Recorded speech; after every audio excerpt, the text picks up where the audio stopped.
मैं करोड़ों की जायदाद की एक अकेली वारिस थी। पापा ने मेरे लिए एक मिडिल क्लास फैमिली का लड़का ढूंढा ताकि वह मेरी इज्जत करे। फिर हमारी शादी हो गई। शादी के बाद सारा बिजनेस मेरे पति ने संभाल लिया। एक दिन अचानक पति अपनी विधवा बहन को घर ले आया और रात को मैं अपने पति को अपनी बहन के कमरे से निकलते देखती। एक दिन मैं रात को पति के पीछे गई तो पति को अपनी बहन के साथ वो सब करते देख मेरे तो पैरों तले से ज़मीन ही खिसक गई। वो उसके साथ पति की तरह।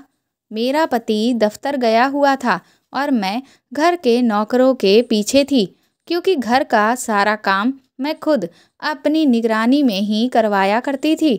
मुझे सुकून से बैठने की आदत नहीं थी। शादी से पहले मैं अपने पापा का कारोबार उनके साथ मिलकर ही संभालती थी, लेकिन शादी के बाद मैंने अपने घर को संभालना शुरू कर दिया था और कारोबार से खुद को फ्री कर लिया था। मेरा पति अमन बहुत ही पढ़ा लिखा और काबिल इंसान था। उसने बहुत ही अच्छी तरह से मेरे पापा के पूरे कारोबार को संभाल लिया था और इसीलिए मैं भी हर तरह की फिक्र से आज़ाद हो गई थी। मैं और अमन दोनों पापा के दिए हुए बहुत बड़े बंगले में रहते थे। हमारी शादी को 3 महीने ही गुजरे थे। ये 3 महीने मेरी ज़िंदगी के सबसे खुशहाल महीने थे। अमन ने मेरा बहुत ज़्यादा ख्याल रखा था। मैंने नौकरानी से कहकर अमन के लिए खाना तैयार करवाना शुरू कर दिया, क्योंकि वह दोपहर के खाने के लिए ऑफिस से लौट कर आते थे।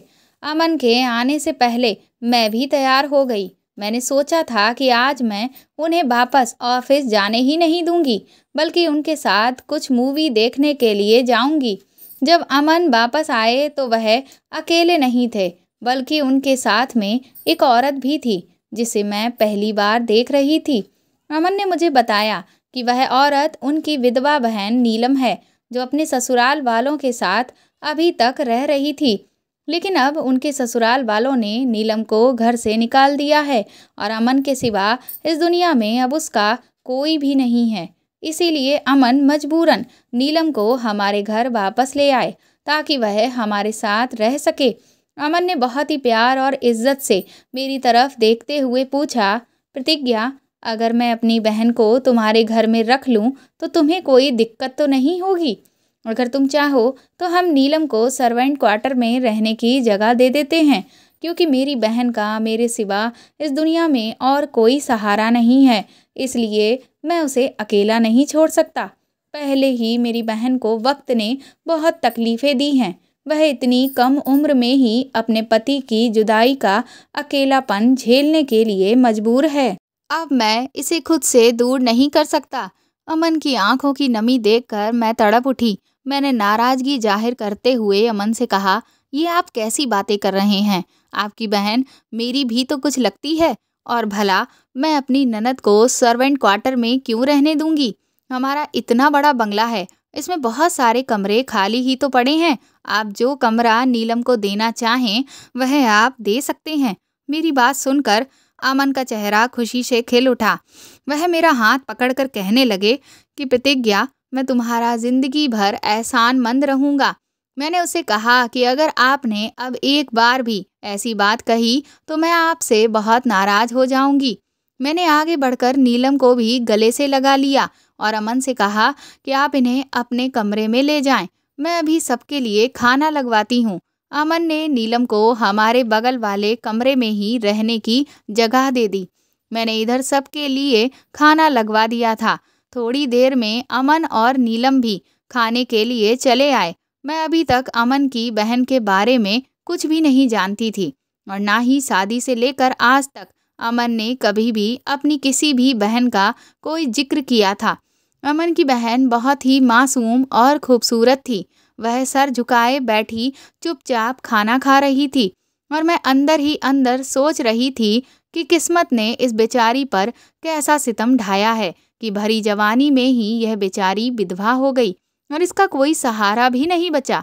थोड़ी देर के बाद जब अमन मेरे कमरे में आए तो मैंने उनसे पूछा कि आपने आज तक कभी भी मुझसे अपनी किसी बहन का जिक्र क्यों नहीं किया? आपकी बहन तो बहुत ही प्यारी है। आप मुझे पहले ही उनके बारे में बताते तो हम खुद उन्हें उनके ससुराल से यहाँ ले आते। वह कहने लगे कि नीलम ने अपनी पसंद से शादी की थी और पापा और मम्मी के देहांत से पहले ही नीलम से हम लोगों के सारे रिश्ते खत्म हो गए थे। अभी कुछ दिनों पहले ही मुझे पता चला कि नीलम विधवा हो गई है, इसलिए मुझसे रहा ही नहीं गया तो मैं उससे मिलने के लिए चला गया। लेकिन जब मैं वहां पहुंचा तो उसके ससुराल वालों का व्यवहार देखकर मैंने यही फैसला किया कि मैं उसे अपने साथ ले आऊं। मैंने अमन को गले लगाकर कहा, आप बहुत अच्छे हैं और आपने बिल्कुल सही फैसला किया है। आपकी बहन को हमारे घर में कभी कोई परेशानी नहीं होगी। मैं उनका बहुत ज़्यादा ख्याल रखूंगी। अमन मुस्कुराकर कहने लगे कि मुझे तुम पर पूरा भरोसा है। मेरी और अमन की शादी मेरे पापा की पसंद से हुई थी। अमन मेरे पापा के दफ्तर में ही नौकरी करते थे और पापा को उनकी ईमानदारी, मेहनत और लगन बहुत ज़्यादा अच्छी लग गई थी। इधर मैं भी पापा की फैक्ट्री संभालती थी और पापा दफ्तर में बैठते थे। मेरी भी इसी सिलसिले में अमन से कई बार मुलाकातें हुई थीं, लेकिन उस वक्त मुझे ये पता नहीं था कि अमन मेरी ज़िंदगी के हमसफ़र बन जाएंगे। जब पापा की तबीयत कुछ खराब हुई तो पापा को लगा कि अब उन्हें मेरी शादी कर देनी चाहिए ताकि वह मुझे अपनी शादीशुदा ज़िंदगी में खुशहाल देखकर सुकून से रह सकें। तभी पापा ने मेरे लिए रिश्ते देखने शुरू कर दिए। धीरे धीरे अपनी ही बराबरी के रिश्ते देखते देखते काफ़ी वक्त गुजर गया, लेकिन पापा को मेरे लिए कोई भी लड़का समझ नहीं आया क्योंकि हम बहुत ज़्यादा अमीर थे और हमारे जैसी फैमिलीज़ में ज़्यादातर लड़के या तो अपनी पसंद की शादियां करते हैं या फिर गलत हरकतों में पड़ जाते हैं। फिर ना जाने क्यों एक दिन पापा ने अचानक ही अमन को मेरे लिए चुन लिया। जब पापा ने मुझे अमन के बारे में बताया तो मैं भी हैरान रह गई क्योंकि वह किसी भी तरह से हमारी बराबरी का नहीं था। लेकिन पापा कहने लगे कि बेटा, वह एक मिडिल क्लास फैमिली से है और बहुत शरीफ लड़का है। मुझे यकीन है कि वह हमेशा तुम्हारी कदर करेगा और कभी भी तुम्हारे साथ बुरा व्यवहार करने के बारे में भी नहीं सोचेगा। मैं चाहता हूँ कि तुम्हारी शादी किसी ऐसे ही इंसान से हो जो तुम्हारी इज्जत करे। इसलिए अमन से अच्छा मुझे और कोई नहीं लगा जिससे मैं तुम्हारा रिश्ता तय कर सकूं। तुम मेरी करोड़ों की जायदाद की अकेली मालकिन हो। अमन एक समझदार और मेहनती इंसान है। वह तुम्हारे साथ मिलकर मेरे कारोबार को और भी बहुत आगे तक ले जाएगा और तुम दोनों एक बहुत अच्छी ज़िंदगी साथ में गुजार सकोगे। पापा की इस बात को तो मैं पहले से ही जानती थी कि अमन एक बहुत ही मेहनती इंसान है, क्योंकि मैंने उसे कंपनी में हमेशा ही बहुत ही लगन के साथ काम करते हुए देखा है। पापा ने अमन के बारे में जो कुछ भी पता किया था उसके मुताबिक अमन के माँ बाप का देहांत हो गया था और वह अकेला ही अपने घर में रहा करता था। ये जानकर तो पापा और भी ज़्यादा बेफिक्र हो गए कि उसके साथ में रिश्ता रखने वाला अब और कोई भी नहीं है, इसीलिए उसका सारा वक्त और प्यार सिर्फ मेरे लिए होगा। पापा ने एक दिन मौका देखकर अमन से हमारे रिश्ते की बात की तो वह खुद भी हैरान रह गया। मैंने और अमन ने 1-2 मुलाकातें की और फिर उसके बाद हमारा रिश्ता पक्का हो गया और अमन के कहने के मुताबिक ही पापा ने मेरी और उसकी बहुत अच्छे से शादी कर दी। शादी के बाद मैं और अमन पापा के ही दिए हुए बंगले में आकर रहने लगे। अमन मेरा साथ पाकर बहुत खुश था और पापा की बात बिल्कुल सच साबित हुई। अमन ने पहले ही दिन से मेरा इस कदर ख्याल रखना शुरू कर दिया कि मैं खुद हैरान रह गई थी। उसका बस चलता तो वो मुझे ज़मीन पर कदम भी ना रखने देता। शादी के बाद अमन कहने लगा कि तुम घर में आराम करो और दफ्तर और फैक्ट्री की सारी जिम्मेदारियां अब तुम मुझ पर छोड़ दो। मैं पापा के साथ मिलकर सारे कारोबार को अच्छे से संभाल लूँगा। मैं भी बहुत वक्त से पापा के साथ सारी जिम्मेदारियों को संभाल रही थी और अब थोड़ा सुकून चाहती थी। अमन ने मुझे सुकून देकर खुश कर दिया था। अमन मेहनत से पापा के साथ मिलकर उनका कारोबार संभाल रहे थे और मैं पूरी तरह से घर गृहस्थी में लग गई। पापा पहले से ज़्यादा बीमार रहने लगे थे। उन्होंने भी सब कुछ अमन को ही सौंप दिया था। वह कभी कभार दफ्तर में एक चक्कर लगा आते थे और अमन को काम करता देखकर बहुत खुश हो जाते थे। अमन ने हमारे कारोबार को बहुत बुलंदियों पर पहुंचा दिया था। हमारा जीवन बहुत ही अच्छे से गुजर रहा था और मैं अपनी किस्मत पर भी बहुत खुश थी। जब नीलम हमारी ज़िंदगी में आई तो हम 2 से 3 हो गए। अमन हमेशा की तरह दफ्तर चले जाते और मैं घर के कामों के साथ-साथ कभी-कभार नीलम के कमरे में जाकर उससे भी बातें कर लिया करती थी। वह बहुत ही कम बात करती थी, लेकिन मुझे उसकी आदतें और उसका व्यवहार बहुत अच्छा लगता था। मैं जब भी उसके कमरे में जाती तो वह खामोशी से मेरी बातें सुनती रहती और कुछ ना कहती। शायद हालात ने ही उसे बहुत ज़्यादा तकलीफ पहुंचाई थी और यही तकलीफ मुझे उसकी आंखों में भी दिखाई देती थी। मैं चाहती थी कि नीलम भी अपनी खुशहाल जिंदगी की तरफ लौट आए, इसीलिए मैं बार बार उसे अपने कमरे से बाहर आने को कहती रहती। एक दिन जब दफ्तर से अमन वापस आए तो थोड़ी ही देर बाद नीलम के कमरे से होकर मेरे पास आए और कहने लगे कि तुम नीलम के कमरे में ना जाया करो, उसे कुछ वक्त के लिए अकेले छोड़ दो, वह खुद ही अपने दुखों से निकल आएगी। उसे किसी से भी अपने दुख के बारे में बातें करना अच्छा नहीं लगता और तुम्हारे बार बार उससे बात करने से वह परेशान हो गई है और यहाँ से जाने की बात करती है। ये सुनकर मैं परेशान हो गई कि कहीं अमन मुझे गलत ना समझ लें, इसलिए मैंने उनसे कहा, मैं बिना बात नीलम के कमरे में आखिर क्यों जाऊंगी, मैं तो बस उसे जिंदगी की तरफ लौटता हुआ देखना चाहती थी। अमन मेरा हाथ पकड़कर कहने लगे कि मैं जानता हूँ प्रतिज्ञा, तुम्हारे इरादे बहुत ही नेक हैं, लेकिन इस वक्त नीलम तन्हाई चाहती है, इसीलिए उसे अकेला ही रहने दो। मैंने अमन से वादा किया कि मैं अब नीलम को परेशान नहीं करूंगी। वैसे भी आजकल मेरे पास भी बहुत ज़्यादा काम था। मैं रात को जल्दी सोने लगी थी और सुबह भी मेरी आंख बहुत देर से खुलती थी। अमन मेरे उठने से पहले ही दफ्तर जा चुके होते और बहुत कम वक्त में मुझे उनके लिए खाना तैयार करवाना होता। इसके साथ साथ घर के कामकाज भी देखने होते। हर वक्त मुझ पर थकान सी छाई रहती थी और मुझसे घर के काम भी ठीक से नहीं होते थे, जबकि सारे काम तो नौकरों को ही करने होते थे। मैं तो सिर्फ उन पर नज़र ही रखती थी। मैं ज़्यादातर वक्त अपने कमरे में गुजारने लगी थी, क्योंकि थोड़ी देर में ही मैं थक कर चूर हो जाती थी। शादी के बाद जब मैं इस नए बंगले में रहने आई तो मैं अपनी पुरानी नौकरानी को अपने साथ लेकर आई थी, क्योंकि मुझे उस पर पूरा भरोसा था। इसीलिए मैंने घर की पूरी जिम्मेदारी उसे ही सौंप रखी थी। अब मैं खुद आराम करने लगी थी। मैं कहीं भी लेट जाती तो सो जाती, क्योंकि पहले ऐसा नहीं था। पहले तो मैं सारा दफ्तर संभालती थी, यहाँ तक कि घर भी, लेकिन मुझे कभी भी थकान का एहसास नहीं होता था।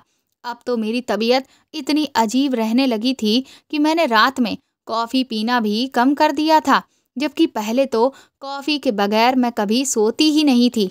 जब मैंने अमन से ये बात कही तो वह कहने लगे कि मौसम भी बदल रहा है, शायद इसीलिए तुम्हें ऐसा लग रहा होगा।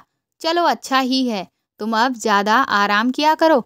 वह इतने प्यार से मुझसे बात करते थे कि मैं अपनी सारी प्रॉब्लम्स भूल जाती थी और उनकी आंखों में ही खो जाती थी। अब भी ऐसा ही हुआ था। मैंने अब नीलम के कमरे में जाना बिल्कुल ही छोड़ दिया था। वह खाना भी अकेले ही अपने कमरे में खाती थी, इसीलिए मुझे उसकी शक्ल भी दिखाई नहीं देती थी। अमन दफ्तर से घर आने के बाद ही उसके कमरे में चले जाते और कुछ वक्त उसके साथ गुजार कर वापस मेरे पास आ जाते। मुझे उनका अपनी बहन को वक्त देने पर बिल्कुल भी कोई ऐतराज नहीं था, लेकिन एक रात नींद में अचानक मेरी आंख खुली तो मैंने अमन को बिस्तर पर नहीं पाया। तो मैं हैरान रह गई कि आधी रात को आखिर अमन कहाँ चले गए। जैसे ही मैं उन्हें देखने के लिए कमरे से निकली तो मैंने अमन को नीलम के कमरे से निकलते हुए देखा। मैं हैरान थी कि आधी रात को अमन को नीलम के कमरे में क्या काम था, लेकिन फिर मुझे लगा कि शायद देखने के लिए गए होंगे। मैंने अमन को कुछ भी नहीं कहा और इससे पहले कि वह मेरी तरफ देखते, मैं खुद ही कमरे में वापस आकर सोने के लिए लेट गई। अब ये सिलसिला चल निकला था। अक्सर ही रात को मेरी आंख खुल जाती तो अमन कमरे में मौजूद नहीं होते। मुझे ये बात समझ नहीं आती थी कि अमन का आधी रात को अपनी बहन के कमरे में जाना इतना ज़रूरी क्यों होता है, जबकि वह दफ्तर से आते ही अपनी बहन के कमरे में जाते हैं। मुझे अमन के बगैर दोबारा नींद ही नहीं आती थी और जितनी देर वह कमरे से बाहर रहते, मैं अजीब तरह से करवटें बदलती रहती थी। फिर एक रात ऐसा ही हुआ कि मेरी आँख खुली तो अमन कमरे में मौजूद नहीं थे और मुझे दोबारा नींद नहीं आ रही थी। नीलम से मेरी मुलाकात हुए भी काफ़ी दिन हो गए थे, तो मैंने सोचा कि मैं भी उन दोनों के साथ बैठ जाती हूँ।